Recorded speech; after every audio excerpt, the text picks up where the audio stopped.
আপনার স্বামীকে অকারণে সন্দেহ করবেন না, আপনার স্বামীকে অতিরিক্ত চাপ দিবেন না। এটা মেয়েরা বোঝে না। স্বামীর প্রতি চাপ দেওয়া একদম কমায় দেন। স্বামীকে অলওয়েজ স্ট্রেস ফ্রি রাখেন, ডিপ্রেশন ফ্রি রাখেন।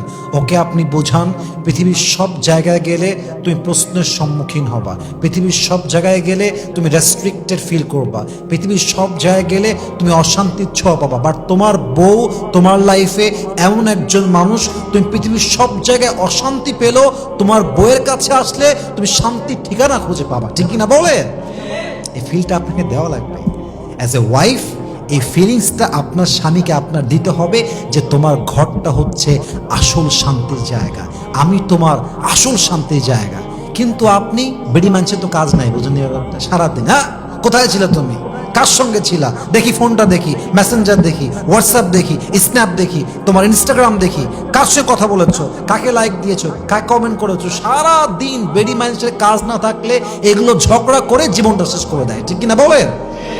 একজন বুদ্ধিমতী নারী কখনো তার হাজব্যান্ডকে অকারণে সন্দেহ করে না, অকারণে চাপ ক্রিয়েট করে না। অতএব don't create any pressure for your husband and don't doubt about him. তাকে নিয়ে অতিরিক্ত সন্দেহ করবেন না, অতিরিক্ত প্রেশার ক্রিয়েট করবেন না। আপনার স্বামীকে পরকীয়ার থেকে বাঁচাবে একজন, তিনি কে? স্বামী যখন দেখে যে বউ অলওয়েজ চাপ দেয়, অলওয়েজ সন্দেহ, খালি প্রশ্ন, খালি প্রশ্ন, খালি প্রশ্ন। ইভেন অনেক বউ তো এমন আছে যে বাড়তি প্রশ্ন করতে গিয়ে স্বামী ওই জায়গায়, ওই মুহূর্তে, ওই কনভারসেশনে তালাক দিয়ে বসে থাকে। ওখানে তালাক। আমি নিজে দেখেছি এরকম কেস। কথা বলতে বলতেই তোরে 3 তালাক দিলাম, যা। কেন দেয়? পুরুষ তখন চাপটা সহ্য করতে পারে না, মাথা গরম হয়ে যায়। এজন্য প্রিয় বোন, আসিফ হুজুরের পক্ষ থেকে বিনয়ের সঙ্গে আবদার, স্বামীকে বাড়তি প্রশ্ন করতে যাবেন না। স্বামী দায়িত্বশীল আছে, মোটামুটি যত্ন নেয়, একটু চুপচাপ থাকেন, মানায় নিয়ে চলেন। একটা আছে, এটারে আগলায় রাখেন, হারায় গেলে তখন কপাল চাপড়ানো ছাড়া আর কিছুই থাকবে না যুবক ভাইরা। ঠিক কিনা বলেন? অতএব মাথায় রাখতে হবে স্বামীকে অতিরিক্ত সন্দেহ কিংবা চাপ সৃষ্টি করা যাবে না। নিজের সংসারটাকে একটি জান্নাতি বাগান বানাবেন। জান্নাতি বাগান বলতে আমি এটা বোঝাচ্ছি যেখানে আপনার স্বামী আসার জন্য পাগল হয়ে যাবে। কেমনে করতে পারেন?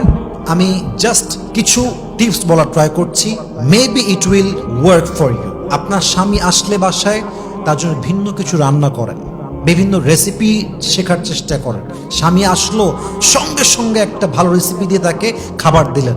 দেখবেন ওর যত স্ট্রেস থাক, ওর যত কষ্ট থাক, ওই খাবারটা পেলে, খেলে, আপনাকে সামনে পেলে, ভালো একটা রান্না পেলে, দেখবেন পুরুষের মনটা এমনিতেই শান্ত হয়ে যায়। ঠিক কিনা বলেন যুবক ভাই? এটা আপনি ফিল দিবেন। বাসায় আসলেই খাবার, বাসায় আসলেই যা লাগবে রিপ্রেজেন্ট করা, বাসায় আসলেই চা দেওয়া, বাসায় আসলে কফি দেওয়া। স্বামীকে অলওয়েজ এই ভাইবে রাখবেন যে এই বাসায় তুমি যা বলবা তাই হবে, তুমি যেমনে বলবা তেমনে হবে। আরে ভাই, যখন স্বামী দেখবে যে আমার বউটা যত্নশীল, নিবেদিত প্রাণ, জান প্রাণ দিয়ে আমার খেদমত করে, আমার জন্য পাগলামি করে, যা চাই তাই দেয়, যা করি যেমনে বলি তেমনি করে, আমার মনে হয় এটা মানুষের বাচ্চা হইলে, আমি আবারও বলছি, এটা মানুষের বাচ্চা হইলে এই পুরুষ কখনো তার বউকে বাদ দিয়ে পরকীয়া আসক্ত হতেই পারে না। ঠিক কিনা বলেন? নিজের প্রতি যত্নশীল হন, সংসারকে জান্নাতের একটা টুকরা বানান, স্বামীকে চাপ কম দেন, অতিরিক্ত প্রেশার ক্রিয়েট করা বন্ধ করেন, স্বামীকে অকারণে সন্দেহ করা বন্ধ করেন, স্বামীর উপরে জুলুম করা বন্ধ করেন, স্বামীকে অমানুষ ভাবা বন্ধ করেন। প্রত্যেকটা সময়ে স্বামীর জন্য দিল থেকে দোয়া করেন, মন থেকে স্বামীর জন্য খেদমত করেন, আল্লাহর কাছে তাহাজ্জুদের জায়নামাজে দোয়া করেন। আপনি যদি এই কাজগুলো করতে পারেন, আশা করা যায় আপনার স্বামী যদি মানুষের বাচ্চা হয়, সে কখনো পরকীয়ায় আসক্ত হতে পারবে না ইনশাআল্লাহ। আল্লাহ প্রত্যেকটা নারীকে কথাগুলো বোঝার তৌফিক দান করুক। পড়েন সবাই আমিন। আল্লাহ প্রত্যেকটা পুরুষকে পরকীয়ার মতো পাপ থেকে মুক্তি দান করুক। পড়েন সবাই আমিন।